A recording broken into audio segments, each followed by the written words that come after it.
Welcome to the Sustain, Change and Grow podcast, where we discuss questions related to climate change and sustainable personal development with experts across different fields.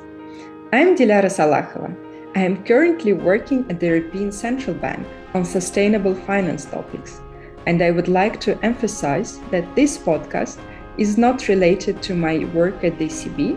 Instead, it is a part of my desire and effort to raise awareness about the importance of individual actions to address current environmental issues and to bring desired changes into one's life.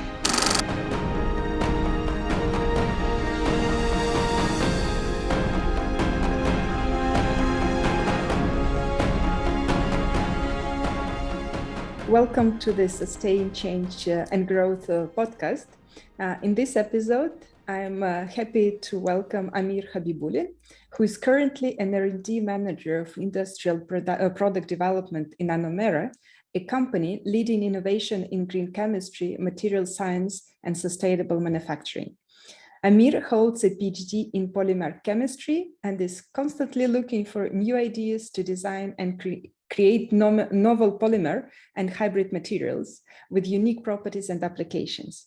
So Amir, a very warm welcome to the Sustain, Change and Grow podcast. Hello, thank you very much.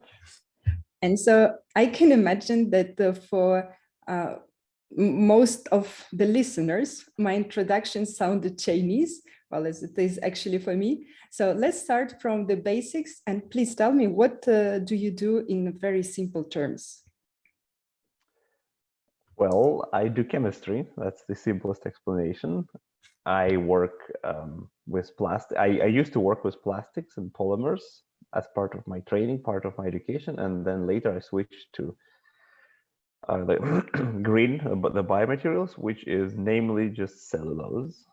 It is the main material that the trees are made of. It's the fibers that make our trees, most of the plants, well, in fact, all plants. But our main source of cellulose is trees. So we work with Canadian forestry products to extract very small, nano-sized particles of cellulose, and then we apply them in different segments of the industry, in the cosmetic, personal care markets, but also in more traditional industries such as construction industry or paints and coatings, all that. So basically, in short terms, we take green material, which is cellulose, literally grows on trees, and we put it in something that is around us, such as paints and coatings and construction materials and your facial creams and all other things. Okay, well, that sounds much clearer.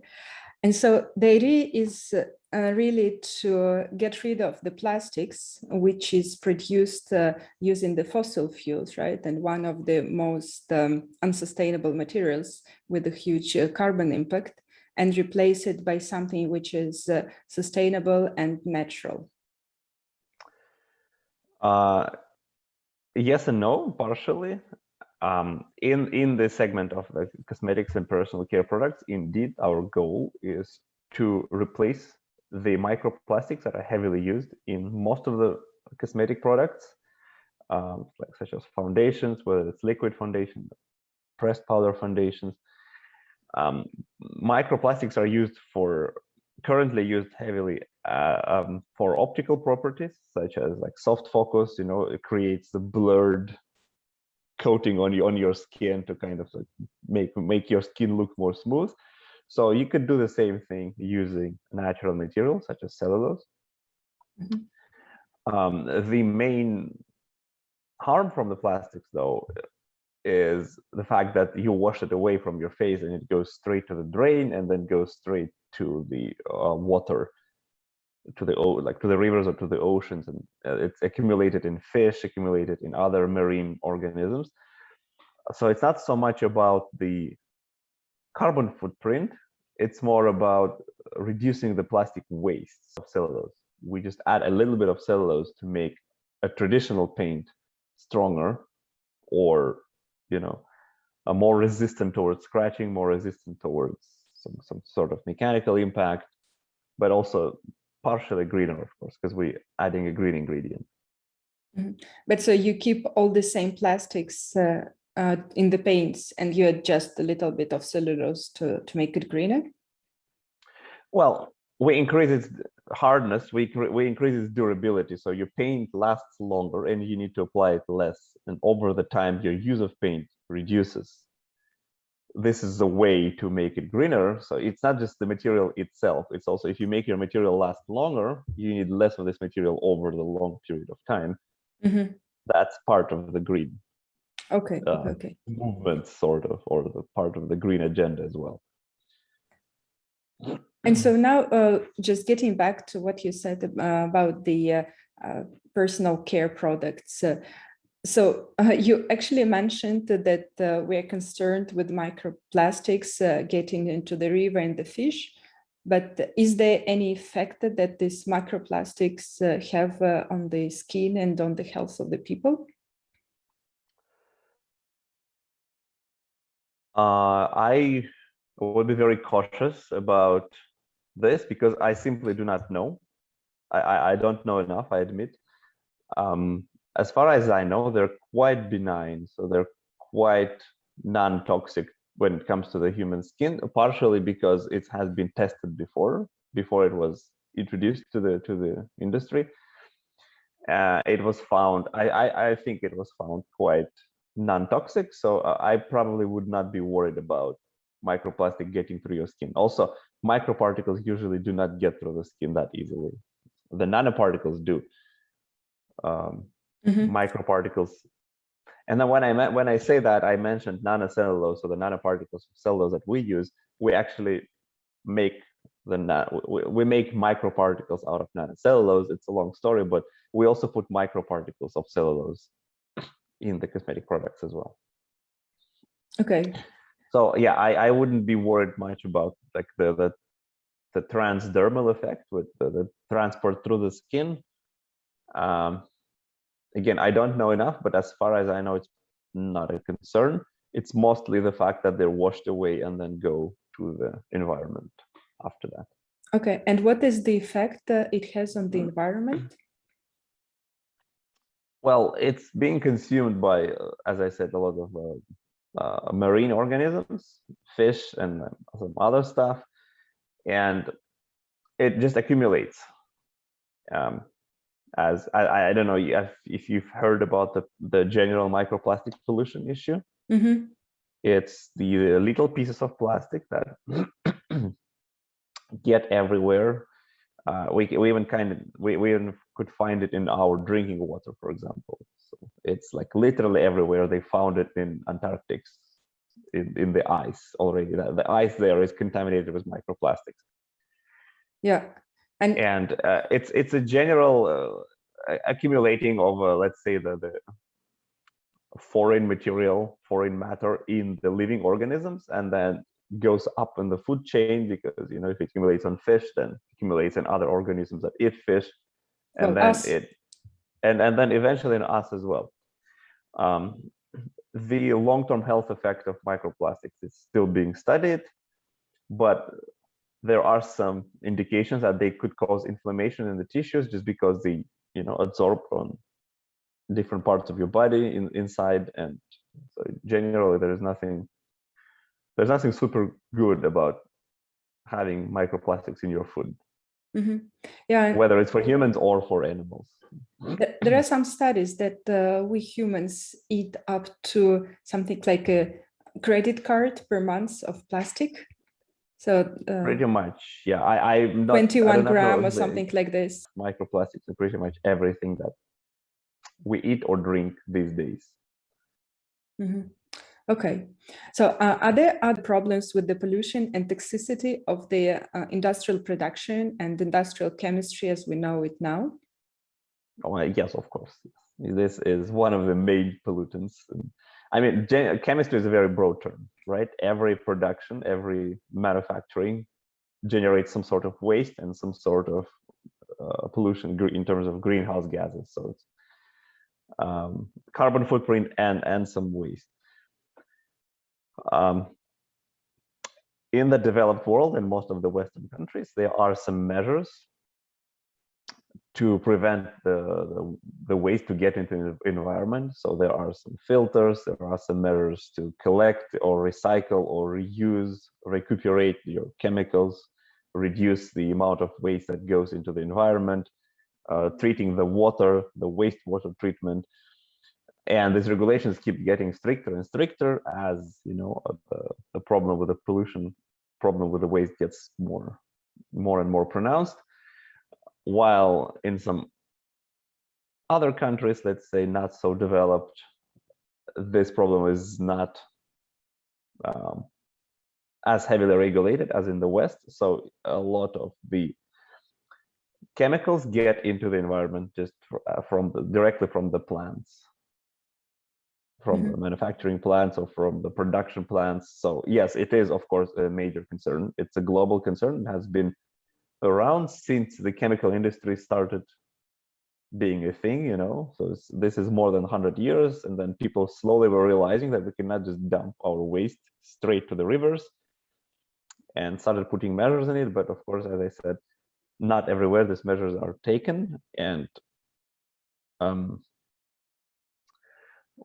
of course there's a cost to that as well. So to recuperate or to reduce your waste or to recycle your waste, you need to, you know, these measures cost money. So a lot of productions in other places of the world, they just, I mean, this is the cheapest way to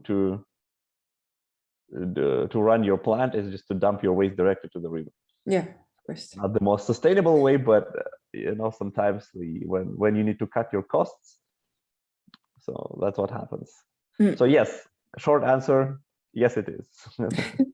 And so the two main elements are essentially the carbon footprint and this microplastic, or there's anything else that is really as bad? No, so microplastic is in fact, I would say, is the less of all the evils. Again, that's just personal to me. First of all, it's relatively new. People started thinking about this just in the last couple of decades, while we have been dumping other toxic waste. I mean, microplastics are not directly toxic, so we have to understand that, right? Because it comes from plastic, and plastic is around us, and plastic is generally not toxic. Plastic by itself is quite, you know, biologically friendly, I would say. Just you know, anything that's made of plastic around you, yeah, it does not pose a direct hazard to you, to the animals, or to the plants. There are chemicals that pose direct hazards, such as sulfuric acid, for example. If you dump sulfuric acid to the river, or you dump sodium hydroxide, something that you learn from school, like the very, you know, basic, like a strong acid or a strong base. If this is part of the waste from your production process, and you just take it and dump it to the river, there is a direct hazard. It would literally kill the you know, the fish or whatever lives in the river. So, and this is much older than microplastics, because people have been doing this for quite a while. Or the waste from any heavy metal production, for example. But this has been already quite a lot regulated, right? So this is really, as you're saying, not a new issue. It has been there for a while, and we know that's a problem, and it's regulated. So let's say carbon emissions is something which we have become concerned much more recently, as well as the plastics. Oh, I wouldn't be that optimistic. So yes, it is regulated. In many cases, these regulations are violated.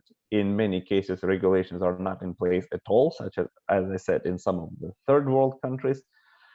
In many cases, regulations are there, but companies just don't follow them because, again, it's cheaper not to follow them. You have probably seen the apocalyptic pictures of some of the small metallurgical towns in Ural Mountains in Russia, where you know, they just pollute the rivers, pollute all the environment around the plant. There's huge mega corporations that produce nickel, for example, or produce like other heavy metals, and everything around it turns into some sort of apocalyptic landscape. So I'm sure there are some regulations there, but the question is how much do the companies follow them?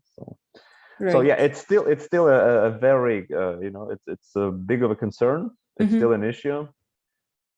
So I wouldn't say this issue is very far from being resolved. Okay. And of course, carbon footprint is, I wouldn't say it's something that we're mostly focused on. It's something that is mostly being buzzed in the media and circulated in the general public, in the political, in the media. So people are talking about it. That doesn't mean that we have resolved our other issues, although they're as old as the chemical industry itself. But yes. Okay. Yeah. No. We have a lot of. We have to report some indicators regarding how they use their waste or how they recycle their waste. Yeah, all of that. Again, in the developed world, in the most of the Western world, yes, of course, yes, you have to. Okay. You have to report everything. You have to report every measure that you take, how to reduce the waste, how to minimize the amount of hazardous stuff that you put in the environment. Some of the stuff is directly banned, so there is no other way. You have to collect it yourself and then go, just do something with it, but just don't directly dump it to the environment. So. So yes, it is a very regulated industry, a heavily regulated area. So you have to work with the regulatory departments of all kinds of governments, from federal to provincial, or your local municipal. All of that is recorded. All of that is discussed, and yes.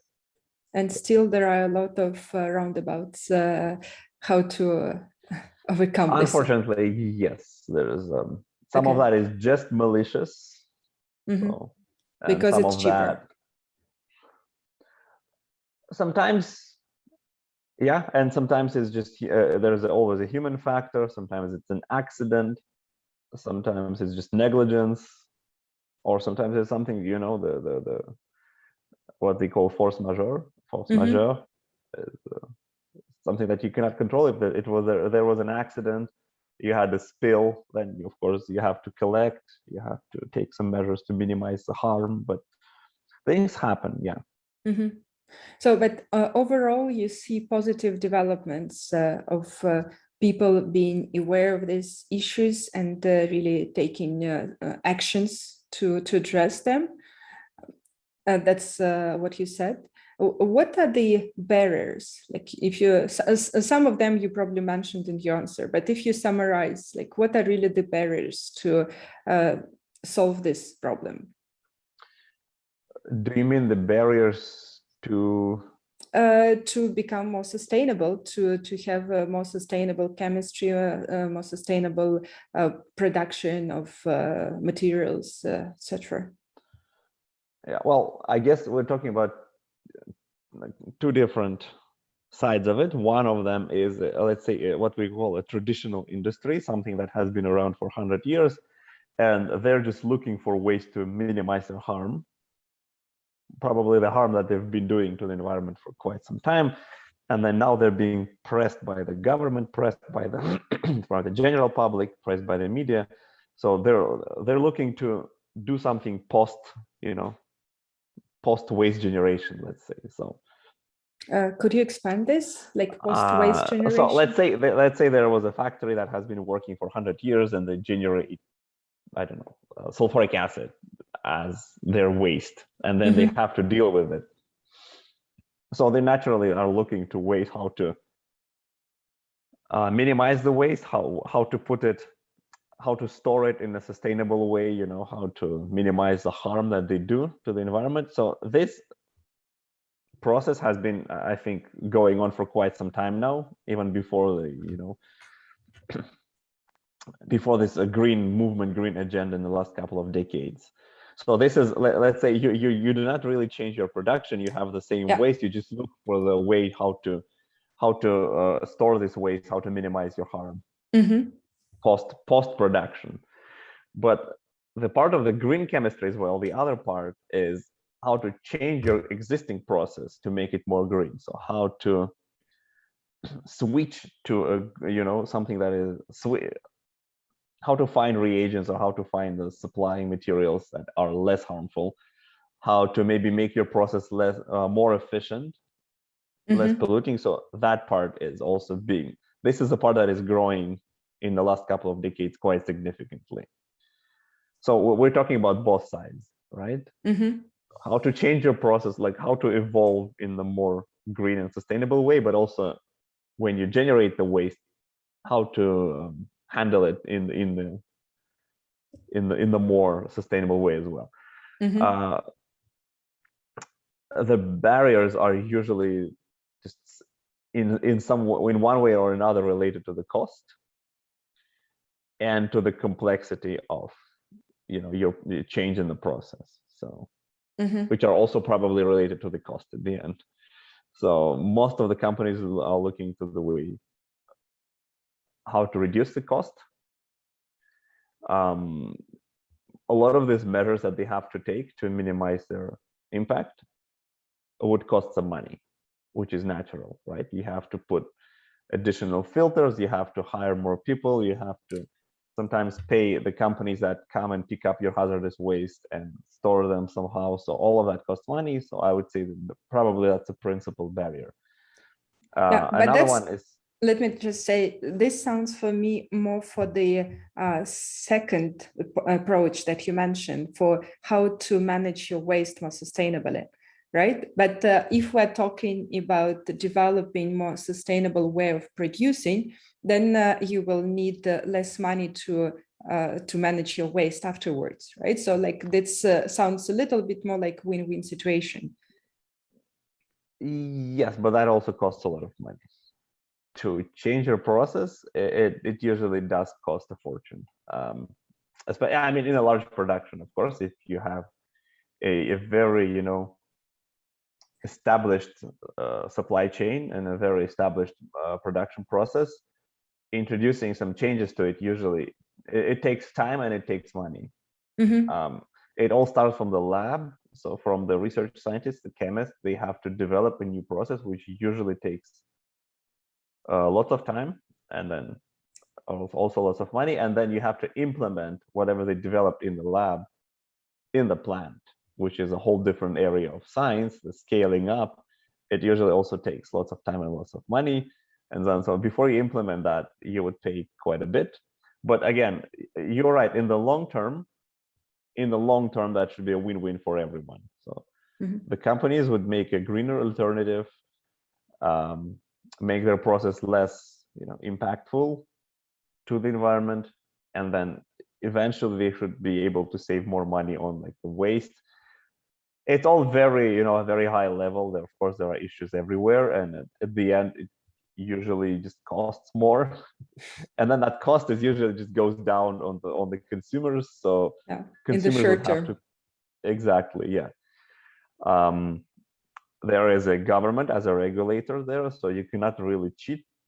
So again, in the ideal world, so all of that, you do all of that under the supervision of the government, and yeah. But in the global way, let's say, if we take the whole planet as one big friendly, brotherhood, in the long term, yes, it should be a win-win for everyone.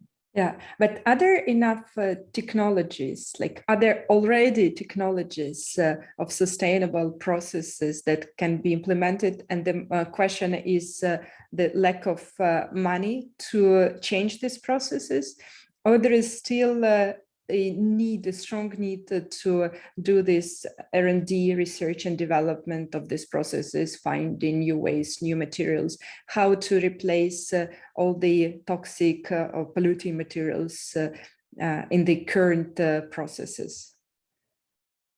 Yes, of course. There's no way that like everything is ready and just waiting for being implemented. No, I mean we need. We need constant research and development work to develop new products, new processes, new ingredients all the time. This will never be over, at least not in the nearest future, for sure.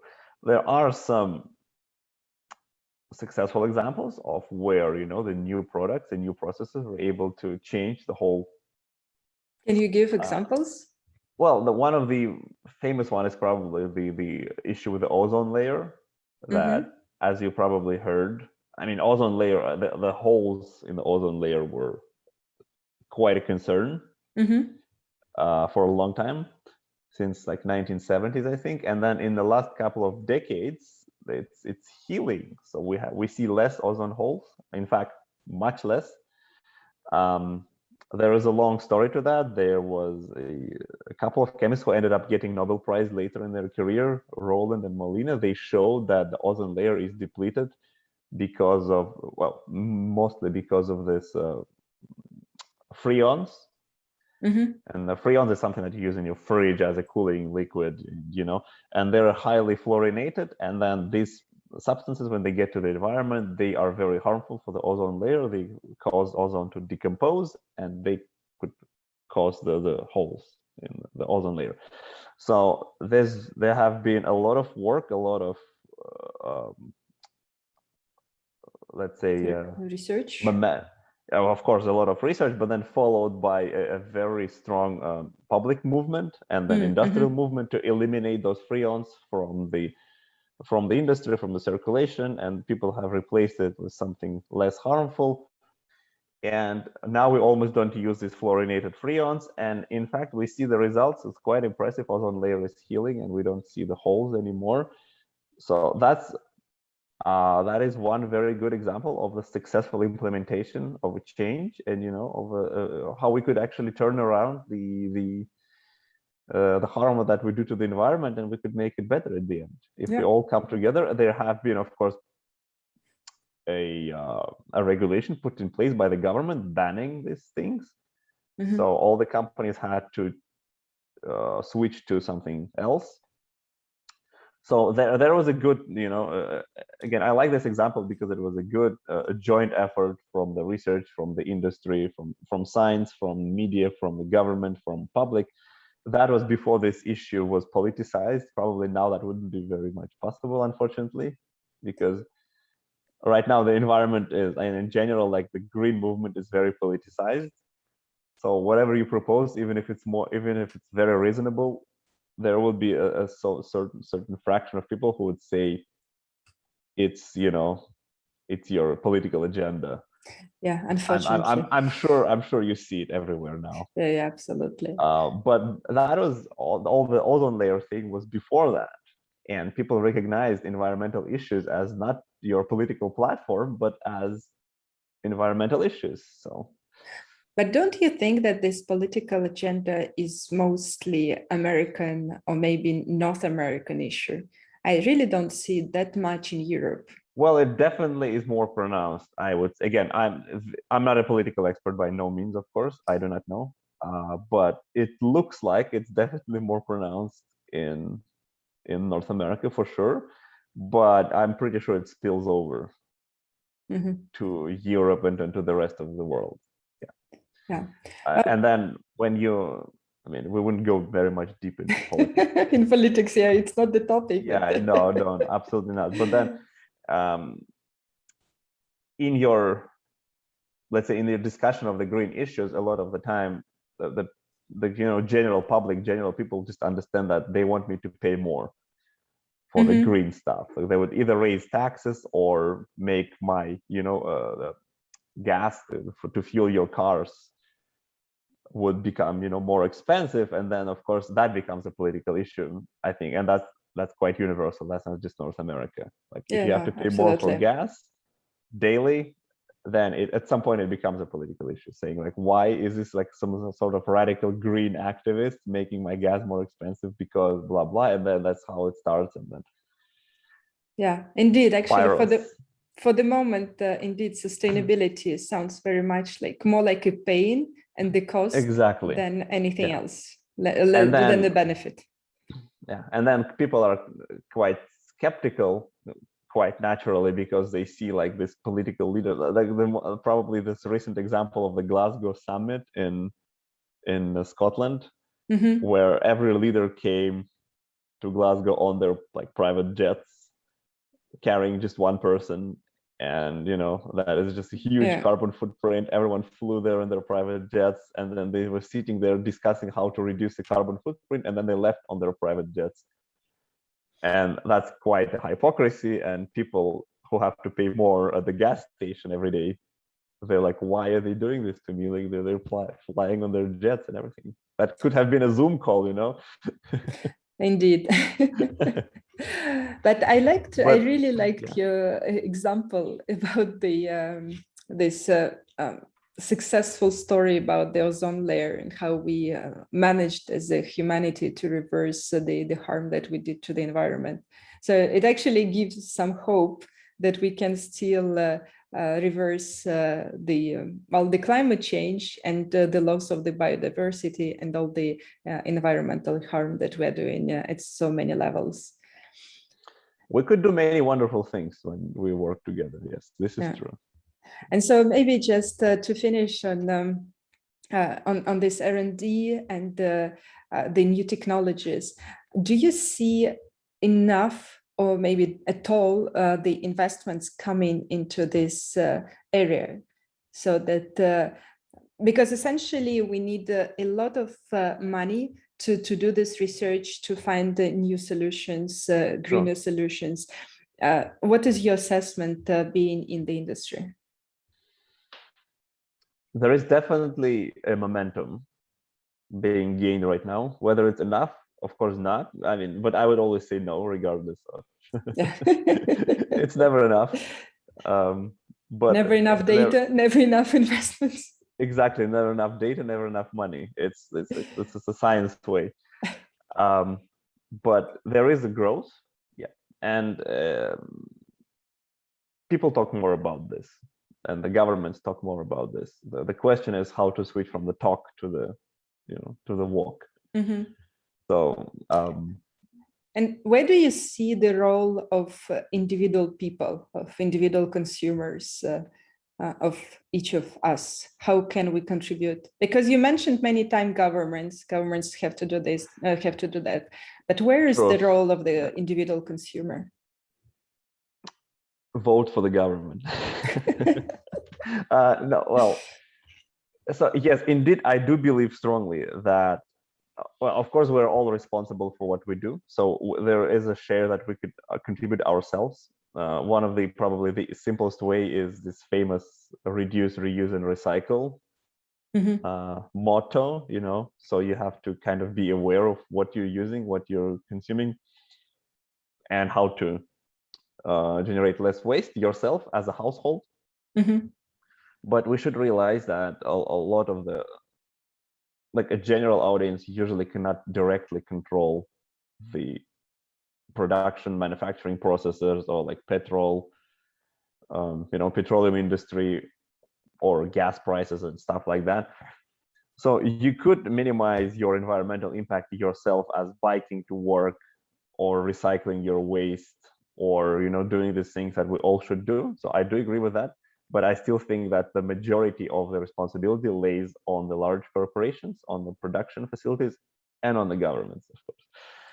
So making the choice about what you're buying. So of course, like buy less, consume less, etc. But even for what you have to buy, voting with your money for the right products, isn't it a significant power that the consumer can exercise, and to guide where the companies, these big corporations, will develop? It is, yes, for sure. However, I don't know how, we're talking about the Western world, first of all, right? Because we both live in the West, and yes, it does become a significant factor. There is a market pressure for the green, right? So people are now more aware. People now choose more consciously what they consume, and this is great, and this is how it should be. Yes. People in the developing countries, let's say, people who don't have enough money to afford this, I wouldn't blame people in some poor countries for choosing a cheaper product just because they need to eat. And you couldn't just sit here I mean, sit in the in North a rich America world, yeah. like I do, and then saying like, oh, those people there, they're so Well, irresponsible. well, but So they're not big contributors. The biggest contributors are probably those Northern Americans, probably, yeah. So who yes, have I much mean, more money, transferring. who consume without thinking, completely unconsciously. That's where we should start, like with ourselves, right? Yes, to answer your question, yes, of course, you should vote with your money. That's right. Okay, and so what about you? I'm not very good at this. I'll be honest. I would admit I don't read the labels very often on the stuff that I buy. And well, I mean, this is my work every day. So I work on this process, and I work in this environment, in the industry that is working with the green materials and everything. So after that, when I go home and then I go to the store, it's not like I'm too tired to look for it. I think I have it somewhere in the back of my mind. I kind of realize how complicated this whole issue is, and I don't exactly know how, like, just me as a little person in this big wide world, how would I, make any impact if we buy this cream and then there's other cream that is a bit more expensive, but it has this and that. So I would say I just don't know enough, and I'm probably too ignorant to to study it. In the final, in the what you buy in the shelf in the supermarket, I do not know the difference, to be honest. Okay, and you don't So spend enough don't be time like, yeah, yes, to learn about it. don't be So, like me. Be better, please. Yes, but I will probably improve. and regarding your own, like the area in which you work, so for example, some paintings. Let's say here you buy a house, you need to paint it. So at least in the area where you are an expert, would you still go for a cheaper product, though knowing that it's unsustainable, or would you try to buy something more sustainable because No, it's much better? That's actually a good point. Yes, in this area, yes, I would go for a more sustainable product. I would read the labels because I work with this. I also understand what goes there, because when I read the label, I could understand how it is made and everything. So yeah. Another good example of the sustainable movement, again, it's much older than the last couple of decades. It's probably last, I don't know, 50, 40 years, is the water-based paints, right? So once you mentioned paints, when you go to a department store to buy paint, I don't know if you remember when we were younger, all the paint was all like based on the solvent, and it was very smelly. So you had Yes, to right. open the windows Yeah. after you paint the inside of your house, and then you couldn't live there for like a couple of days to let all the paint, all the smell evaporate. So that's not the case anymore. As you probably know, all the paint is interior architectural paint, what we use to coat our walls, is based on water now. So it doesn't smell nearly as much as the old paint that is based on the solvent. And this is actually a quite good example of the green alternative, because they switched the solvent from the like organic solvents like acetone or some alcohols to water. So it became, and water, it dries, just evaporates, doesn't generate any waste. If the paint accidentally goes into the environment, water is much better, for plants and for living organisms and solvents. And of course, your paint itself is the same, but it just stays on the wall, but the solvent evaporates. So right. So that's quite a good example. And then yes, they keep improving the paints. They keep developing new greener paints. And if I would choose a paint for myself, for my house, I would look at the label. I would look what they put in it, and I would make my decision based on what is how it's about made. acrylic paints? Well, that's what it is. The household, the water-based acrylic emulsions. Yeah. Okay. Yeah, like the general, what they call architectural coatings, architectural paints, is what you put inside your house on the wall. And then on the outdoor, usually people still put the solvent. Actually, no, they put water-based as well. Yeah. Let me ask you the last question, which I ask all my guests. So what are the two most inspiring books for you? Is it in terms of my job, like chemistry, or just in general? Well, let's say maybe sustainability, maybe in general, maybe about some self-development, the change, whatever. For the, not necessarily chemistry, but in general, the materials that make our world, the world around us, I do recommend reading Stuff Matters. It's a popular science book by British scientist Mark Miodownik. Stuff Matters is the title of the book, and it's about the materials that are around us and their history, how they were developed over time. Mm-hmm. And there's the broadest materials from concrete and like glass to chocolate, for example, you know. So very interesting read, and it really opens your eyes in terms of how slowly were things changing and how wonderful things are that are just, you know, in our everyday life, but we don't notice how it's actually quite complicated. And more technical book is Making the Modern World. Is again about the materials chemistry, about the different materials that are used. It's also popular science. It's by Václav Smil, a professor in I think in one of the Canadian universities, I think in Manitoba, University of Manitoba or something. Anyway, again, it's a popular science, so it's not a fiction book. It's a bit more technical, so probably not for the general audience, but also very interesting to read. What's the name? Making the Modern World. Okay. Yeah. Yeah. What is interesting, what you mentioned about the first book, that Stuff Matters. Yeah, the stuff matters. So knowing about the things which surround us, and we are not aware of them and of how they're made. So it's often I hear something similar about sustainability. So one guest basically compared working on sustainability is like using X-rays, because just suddenly you start thinking where the things come from on your table, where your clothes come from. So like you're really starting paying attention that the things just don't appear from the fresh air, but they're made somewhere and they make an impact on people, on the environment, etc. And so you become just suddenly awakened. So somehow it yeah, that's things that appear very often in the discussion about sustainability. Yeah.